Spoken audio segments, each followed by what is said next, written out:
rolling. First question is easy. Just say and spell your first and last name for me. Jeff Johnson, Jeffjohnson. All right, Mr. Johnson. Just to start off, what branch of military did you serve and for how long?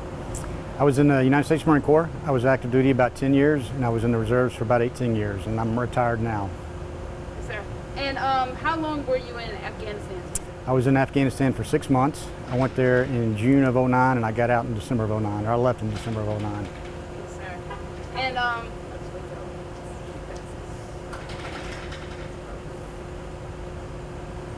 you know, being that you were there in Afghanistan for about 6 months, how do you feel about what's going on right now?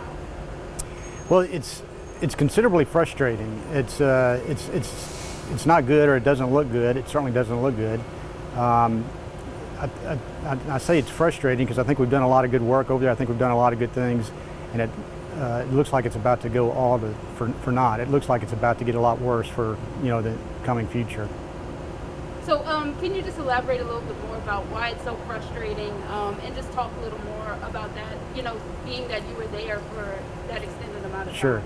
So we went to Afghanistan we got attacked by Al-Qaeda on 9/11, and we went there originally to defeat them, and the Taliban was there, and I guess we went there to defeat them as well.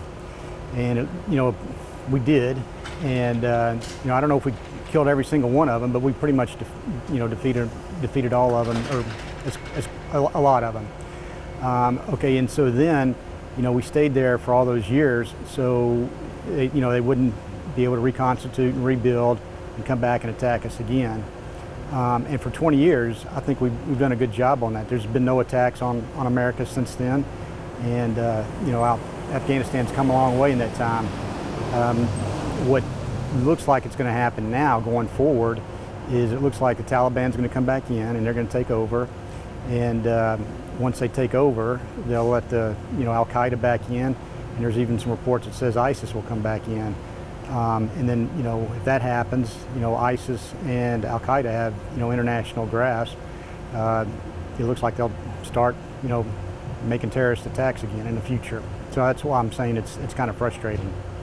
Yes, sir. And like you said, this is 20 years in the making, and just like that, it's already being taken down. And seeing this happen in real time, what is your fear going forward? So I don't know if I have a fear going forward. If you were to ask me if I'm concerned that Al-Qaeda will come back and attack us again, I'm not concerned that that's going to happen. I'm confident that'll happen again. It's just a matter of time. Let me go ahead and tell you a little story about the history of Afghanistan. Afghanistan was a kingdom for forever, and then in, I think it was 1978 or 77, they were a democracy for a couple of years, and then you had Russia invade in 79. Russia took them back hundreds of years. The Russian military, if you will, did no good to Afghanistan. Well, eventually they left, and the Taliban took over.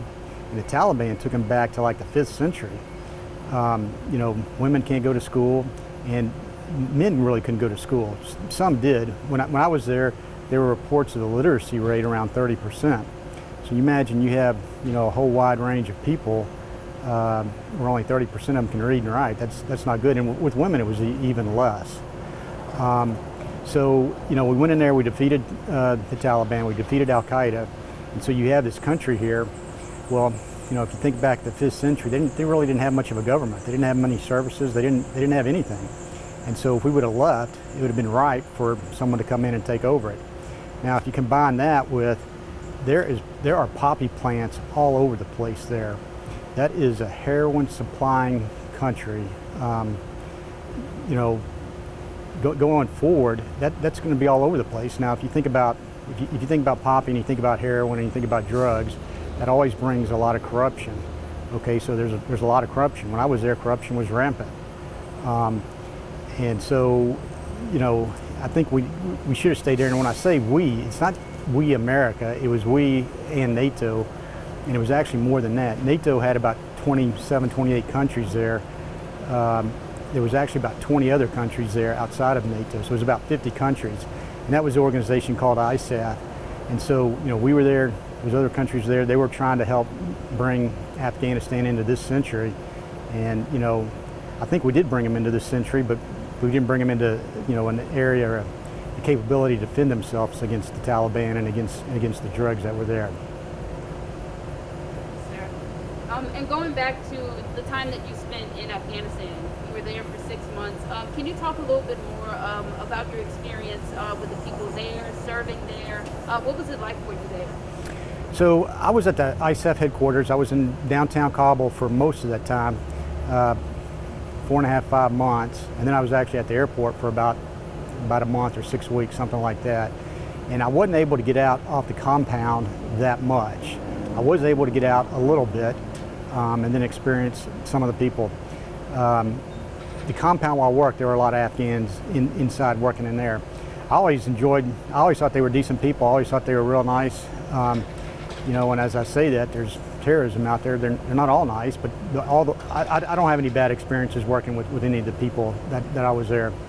I got to go to Jalalabad one time. We were going to work on a project out there, and people there were the same. Now in Jalalabad, there were some bad guys, so we had to have all our guns on, and my experience with the people so far was good. Yes, sir. And I'm not sure if you saw the coverage that was happening yesterday, but they showed video of some of the people in Afghanistan trying to get on the planes that were leaving the city. So what was your thoughts on that, seeing that?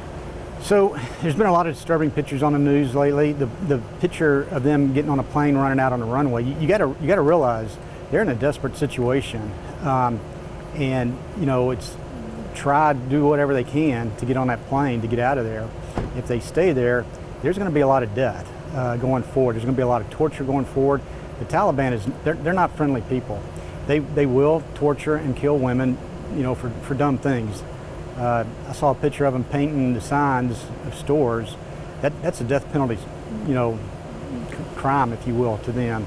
Women going to school could be death penalty, and it could be a torturous death as well. So I completely understand it.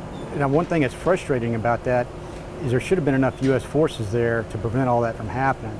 Now there's a bunch of U.S. forces there, but we don't know exactly where they all are and what all they're doing. But they obviously didn't stop that.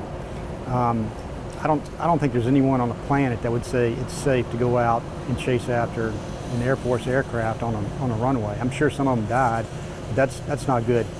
The picture of all the people inside the C-17, that's another crazy story. I don't know how many times I've been on a C-17, and the Air Force is real strict about rules and safety when you get on board. And when you get in, you sit down and you put on your belt, and when you think about getting on a commercial aircraft, you think sometimes they're strict. Man, the Air Force is a lot more strict. That was way outside of their rule book to do that. I mean, I'm glad they did it. I'm glad they got those people out of there. But, seeing some of these pictures, you got to realize that the people in Afghanistan are in a desperate situation. I mean, the Taliban is not the most professional fighting organization. If they find any reason to kill someone, they'll just kill them. And it may be a torturous death as well. So.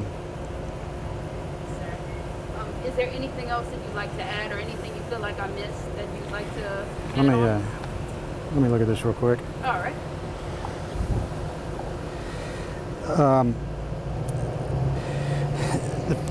When the president said we're leaving, the first thought that came back to my mind, that crossed my mind, was we'll be back. And again, I want to go back to, the history. It was a crazy.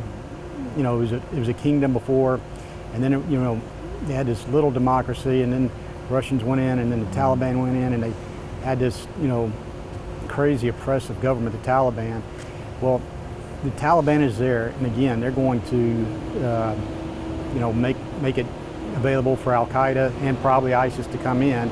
They'll start growing, and they'll start developing young terrorists, and they'll spread that across the world. So I'm confident we'll come back in.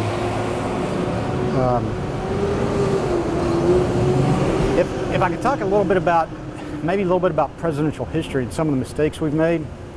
When we first went over there, we had good reason to go over there, and I think we went over there the DOD or the Armed Forces went over there and they did a good job. All right, and that was in 2001, and we didn't get really strong until 2002. Well, if you think about it, in 2003, we invaded Iraq, and I think pretty much everybody agrees that that was a big mistake. And basically what happened is we took our eye off the ball. The enemy was in Afghanistan, and we started putting a lot of forces and effort in Iraq. Well, you go a few years later, 2006, 2007, 2008, Iraq got really, really bad. And so there was really a lot of effort put on Iraq, and Afghanistan became, not important, I guess, or not as important. I got to Afghanistan in '09, and when I got there, there were about 40,000, about 45,000, maybe 50,000 U.S. forces there. And right after that, if you think about 2009, that's right after Obama got in office, and he got a new general in there, General McChrystal, and he said, do a study and figure out what it takes to win. And they came up with a new plan, and I've worked on part of that plan. And basically what he did is he increased a lot of the forces that were there.